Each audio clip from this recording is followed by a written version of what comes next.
জাতীয় নির্বাচনের পর বড় প্রতিষ্ঠানের পাশাপাশি ছোট শিল্পেও ঋণ প্রবাহ বাড়বে।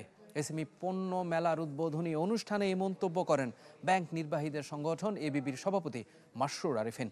আর সারা দেশে ছড়িয়ে থাকা ক্ষুদ্র ও মাঝারি শিল্প প্রতিষ্ঠানগুলোকে এক ছাতার নিচে আনার আহ্বান জানান শিল্প উপদেষ্টা।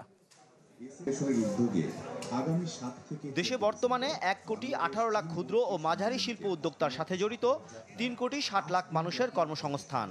ছোট উদ্যোক্তাদের স্বপ্ন আরও বিকশিত করতে আয়োজন করা হয়েছে 7 দিনের এসএমই পণ্য মেলা, যেখানে বাহারি পণ্যের পসরা সাজিয়ে বসেছেন দেশের 350 ক্ষুদ্র ও মাঝারি শিল্প উদ্যোক্তা। পাশাপাশি আছে ব্যাংকসহ 30টি আর্থিক প্রতিষ্ঠান। মেলার উদ্বোধনী অনুষ্ঠানে বক্তারা বলেন, সহজ শর্তে ঋণ ও সরকারি সহযোগিতা পেলে বেকারত্ব দূরের পাশাপাশি সৃষ্টি হবে ব্যাপক কর্মসংস্থান।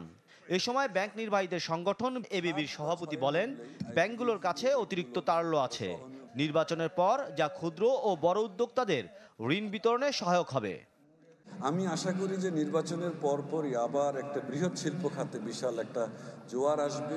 Capital machineries in RMG, textile, তারপরে আপনার সোলার পাওয়ার, বড় বড় এগুলি সব আবার শুরু হবে। আমরা ব্যাংকগুলো টাকা নিয়েও বসে আছি, ডলার নিয়েও বসে আছি। বাংলাদেশে যদি আমরা এরকম ব্যাকওয়ার্ড লিঙ্কেজ তৈরি করতে না পারি, সেটা মোবাইল ফোন হোক, সেটা অটোমোটিভ ইন্ডাস্ট্রি হোক, লাইট ইঞ্জিনিয়ারিং হোক, জুট হোক, এই সবগুলো ইন্ডাস্ট্রিতে যদি আমাদেরকে এগিয়ে যেতে হয়, তাহলে আসলে এই এমএসএমই সেক্টরটাকে একটা সাপোর্ট ইনফ্রাস্ট্রাকচার হিসেবে দাঁড় করাতে হবে। তা না হলে বড় ব্যবসায়ীরা আসলে বাংলাদেশে আসবে না।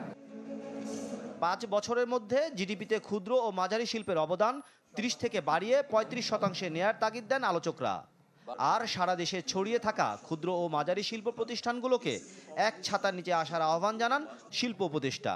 আপনাদের বিভিন্ন জায়গায় ছড়িয়ে ছিটিয়ে শিল্প কারখানা স্থাপন না করে নির্ধারিত শিল্প নগরীগুলোতে, যেগুলো বিসি বা এসএমই বা যেসব ক্লাস্টারগুলো করা হয়েছে, শিল্পের জন্য পার্ক করা হয়েছে, সেগুলোতে আপনারা শিল্প স্থাপন করেন। এতে উদ্যোক্তারা আরও বেশি সুবিধা পাবেন এবং ব্যবসা পরিচালনা সহজ হবে। দেশের আর্থ-সামাজিক উন্নয়নে নারীদের এগিয়ে নিতে ঋণ সহায়তার পাশাপাশি নীতি সহায়তা দেওয়ার আহ্বান জানান ক্ষুদ্র ও মাঝারি শিল্প উদ্যোক্তারা। মাসুম মিয়া, চ্যানেল 24, ঢাকা।